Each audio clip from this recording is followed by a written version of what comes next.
اعوذ باللہ من الشیطان الرجیم بسم اللہ الرحمن الرحیم وآتینا موسیٰ الکتاب، اور ہم نے موسیٰ کو کتاب عطا فرمائی۔ پہلی آیت میں اللہ تبارک و تعالیٰ نے حضور علیہ السلام کے معجزہ معراج کا ذکر فرمایا، تو اب دوسری آیت میں بنی اسرائیل کا ذکر ہو رہا ہے، موسیٰ علیہ السلام کی قوم کا۔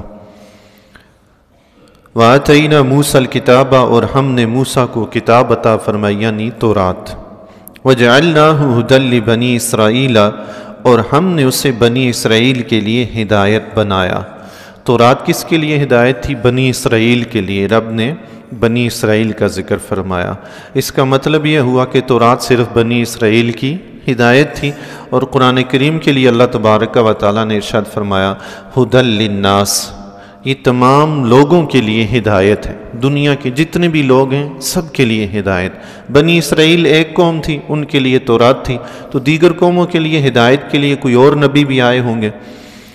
حضرت آدم علیہ السلام سے لے کر عیسیٰ علیہ السلام تک جتنے بھی انبیاء کسی علاقے کے لیے، کسی قوم کے لیے آئے، تو یوں ہی ان کی کتابیں بھی اسی علاقے، اسی قوم کے لیے ہوتی تھی، اس لیے مخصوص کر دیا جاتا تھا۔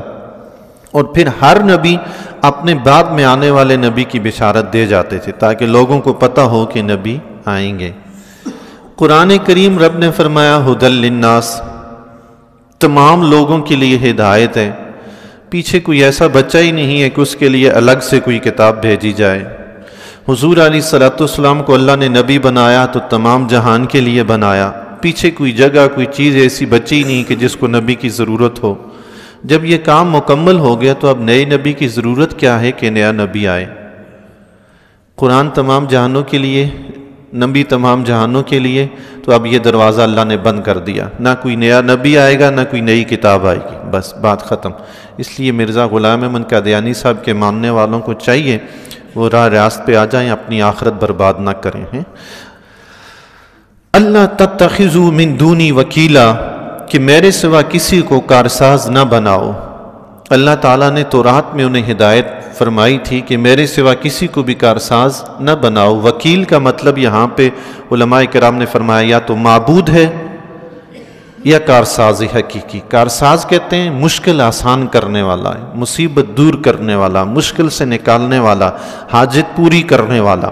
تو حاجت پوری کرنا دو طرح کا ہوتا ہے، ایک تو ہم ایک دوسرے کی مل جل کر حاجت پوری کرتے ہیں، ضروریات پوری کرتے ہیں، یہ ہوتی ہیں عارضی، اور دوسری ہے حقیقی جو رب کریم پوری کرتا ہے۔ دراصل ہم بھی جو ایک دوسرے کی حاجت ضروریات پوری کرتے ہیں یہ بھی در حقیقت رب پوری کرتا ہے، چونکہ طاقت اس نے دی ہے یہ پوری کرنے کی۔ اگر وہ طاقت نہ دے تو ہم کچھ نہیں کر سکتے۔ تو حقیقی وکیل، حقیقی کارساز تو وہی ہے جو مخلوق میں مشکل کشا ہے، وہ اس کی توفیق سے ہے۔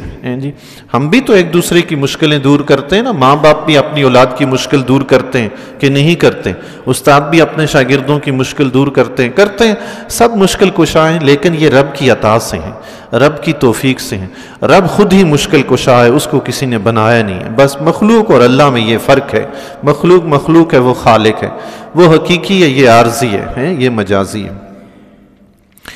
ذریۃ من حملنا مع نوح، اے ان کی اولاد جنہیں ہم نے نوح کے ساتھ کشتی میں سوار کیا۔ یہ بنی اسرائیل حضرت آدم علیہ السلام کے بعد نوح علیہ السلام جب تشریف لائے تو نوح علیہ السلام کے زمانے میں جب طوفان آیا تمام انسان ہلاک ہو گئے، ختم ہو گئے۔ بچے صرف وہی جو نوح علیہ السلام تھے اور نوح علیہ السلام کے ساتھ دیگر 80 افراد جو کل کشتی میں سوار تھے، یہی بچے۔ اس کے بعد جتنے بھی انسان چلے سب انہی کی اولادیں، ہم سب بھی انہی کی اولاد ہیں۔ جو نوح علیہ السلام کے ساتھ طوفان میں بچے، مومنین بچے تھے، ہم سب ان مومنین کی اولاد ہیں، تمام دنیا کے انسان۔ تو رب نے بنی اسرائیل کو اس وقت مخاطب کر کے فرمایا کہ اے ان لوگوں کی اولاد جنہیں ہم نے نوح کے ساتھ کشتی میں سوار کیا، انہ کان عبدا شکورا، بے شک وہ بڑا شکر گزار بندہ تھا۔ کون؟ نوح علیہ السلام۔ نوح علیہ السلام کے ساتھ جو لوگ تھے وہ مومنین تھے، تو اللہ تعالیٰ نے ان کی اولاد کو مخاطب فرمایا جس طرح وہ شکر گزار تھے، نیک تھے، تم بھی شکر گزار نیک بنو۔ جی اللہ اکبر۔ حضرت نوح علیہ السلام کو اللہ تعالیٰ نے فرمایا عبدا شکورا، شکر گزار بندہ۔ اللہ اکبر۔ حضرت نوح علیہ السلام کوئی لقمہ کھاتے تو اللہ کی حمد بیان کرتے، پانی کا گھونٹ پیتے تو اللہ کی حمد بیان کرتے، کپڑا پہنتے تو اللہ کی حمد بیان کرتے۔ نوح علیہ السلام فرمایا کرتے تھے الحمدللہ الذی اطعمنی ولو شاء اجاعنی، تمام تعریفیں اس رب کے لیے ہیں جس نے مجھے کھلایا، اور اگر وہ مجھے چاہتا تو مجھے بھوکا رکھ دیتا، میں کیا کرتا؟ وہ بھوکا رکھتا تو کیا کرتا؟ تمام تعریفیں اس کی جس نے کھلایا۔ پھر پانی کے وقت فرماتے الحمدللہ الذی سقانی ولو شاء اظمانی، تمام تعریفیں اس رب کے لیے جس نے مجھے پانی پلا کر سیراب کیا، اگر وہ چاہتا تو پیاسا رکھ دیتا۔ اللہ اکبر۔ وہ پیاسا رکھے تو کون پیاس بجھائے؟ وہ پانی ختم کر دے تو کون پانی لے کر آئے؟ پھر دعا فرماتے تھے الحمدللہ الذی کسانی ولو شاء آرانی، تمام تعریفیں اس رب کے لیے ہیں جس نے مجھے پہننے کے لیے کپڑا دیا، اگر وہ چاہتا تو مجھے برہنہ رکھ سکتا تھا۔ اللہ اکبر ہے، یہ تعریف ہے نا رب کی، یہ دیا ہے خدا کا شکر ہے، اگر وہ نہ دیتا تو نہ دیتا، وہ مالک تھا، کر سکتا تھا۔ حضور علیہ الصلوۃ والسلام کے ارشاد گرامی ہے، فرمایا قیامت کے دن اعلان ہوگا حمد کرنے والے کہاں ہیں؟ اللہ کی تعریف بیان کرنے والے، حمد کرنے والے۔ تو ایک گروہ اٹھے گا، ان کے لیے ایک جھنڈا نصب کیا جائے گا، وہ جھنڈا حمد کا جھنڈا ہوگا، ان کا نشان ہوگا کہ یہ حمد کرنے والے لوگ ہیں۔ ان سب کو حکم ہوگا کہ جنت میں داخل ہو جاؤ، سبحان اللہ، وہ سب جنت میں داخل ہو جائیں گے۔ حضور علیہ الصلوۃ والسلام کی بارگاہ میں عرض کی گئی یا رسول اللہ وہ حمد کرنے والے کون ہیں؟ وہ حمد کرنے والے کون ہیں؟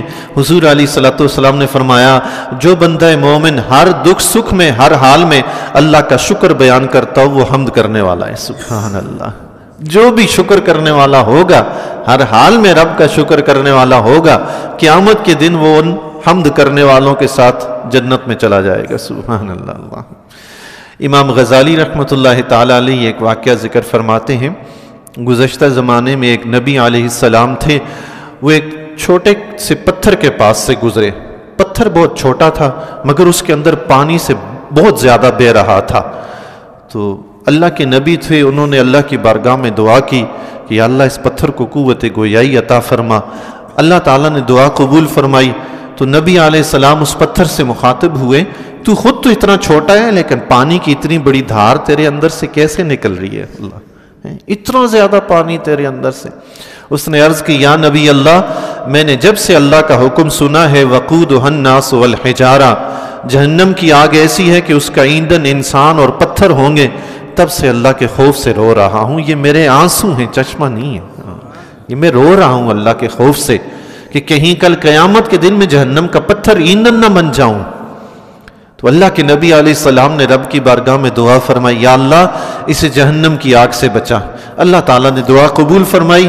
نبی علیہ السلام اس کو خوشخبری دے کر تشریف لے گئے کہ اللہ تمہیں جہنم کا ایندھن نہیں بنائے گا۔ سبحان اللہ، تشریف لے گئے۔